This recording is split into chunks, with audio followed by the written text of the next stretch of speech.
अब हम करेंगे क्वेश्चन नंबर 4। इसमें हमसे पूछा गया है कि ऐसा कौन सा ऑप्टिकल फिनोमिनन लगता है जिसके कारण से ट्विंकलिंग ऑफ स्टार्स होता है। यानी कि हमने लाइट रिलेटेड ऐसा कौन सा प्रिंसिपल होता है ये बताना है। लाइट रिलेटेड ऐसा कौन सा रूल या लॉ होता है जिसके कारण से ट्विंकलिंग ऑफ स्टार होता है, ये हमने बताना है। तो हमें पता है भाई, ये हमारा अर्थ है ना। ये अर्थ का एटमॉस्फेयर है, इसके चारों तरफ एयर का जो पूरा पैकेज है ना, पूरा वो है एटमॉस्फेयर। अब हमें पता है कि जो एयर होती है वो अलग अलग अमाउंट में जगह जगह पर रहती है। यहाँ कम है, वहाँ ज़्यादा है, वहाँ कम है, वहाँ ज़्यादा है, ऐसा होता रहता है। एयर ब्लो करती रहती है, एयर इधर उधर उड़ती रहती है, एयर मूव करती रहती है। इस कारण से लेयर कभी थिक हो जाती है, कभी थिन हो जाती है। कभी यहाँ पर ज़्यादा हवा आ गई, कभी यहाँ पर ज़्यादा हवा आ गई, कभी यहाँ पर कम हवा हो गई, कभी यहाँ पर ही ज़्यादा हवा हो गई, ऐसा होता रहता है।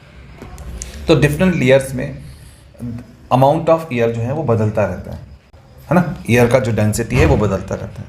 अब ऐसे में क्या होता है, एयर का डेंसिटी जब बदलता रहता है तो यहाँ पर एक स्टार है, एक स्टार है। इससे जो लाइट आता है वो जैसे एंटर करता है अर्थ के एटमॉस्फेयर में तो उसका बैंडिंग स्टार्ट हो जाता है।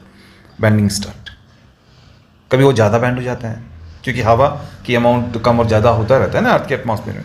कभी कम बैंड होता है, कभी बहुत ही कम बैंड होता है, कभी बहुत ही ज़्यादा बैंड हो जाता है क्योंकि एयर का जो एयर का लेयर का डेंसिटी होता है ना अर्थ के एटमॉस्फेयर में वो चेंज होता रहता है।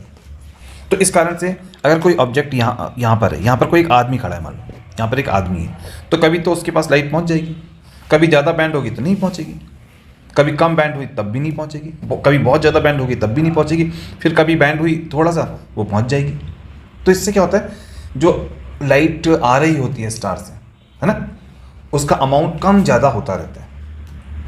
कभी ज़्यादा लाइट पहुंच जाती है स्टार से आने वाली, उसके पास पूरी लाइट पहुंच जाती है, कभी कम लाइट पहुंचती है, कभी ज़्यादा लाइट पहुंच जाती है, कभी फिर कम लाइट पहुंचती है। तो इससे क्या होता है कि स्टार हमको ट्विंकल होता हुआ दिखाई देता है। तो ऐसा क्यों हुआ, तो हमने देखा कि अर्थ के एटमॉस्फेयर ने ऐसा किया, है ना। अर्थ के एटमॉस्फेयर में जो एयर का लेयर था वो कम और ज़्यादा होने के कारण से ट्विंकलिंग ऑफ स्टार हमको होता हुआ दिखाई दिया।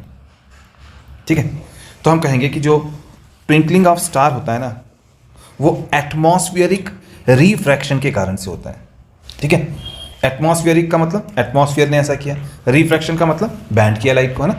तो जो लाइट स्टार से आ रहा था उसको जब एटमॉस्फेयर ने बैंड किया, एटमॉस्फेरिक रिफ्रैक्शन ऑफ लाइट हुआ किसके, स्टार के लाइट का, तब हमको ट्विंकलिंग ऑफ स्टार होता हुआ दिखाई देता है। ट्विंकलिंग ऑफ स्टार हमको अपीयर होता है। तो हमारा ये सी ऑप्शन यहाँ पर बिल्कुल करेक्ट ऑप्शन होगा। ठीक है।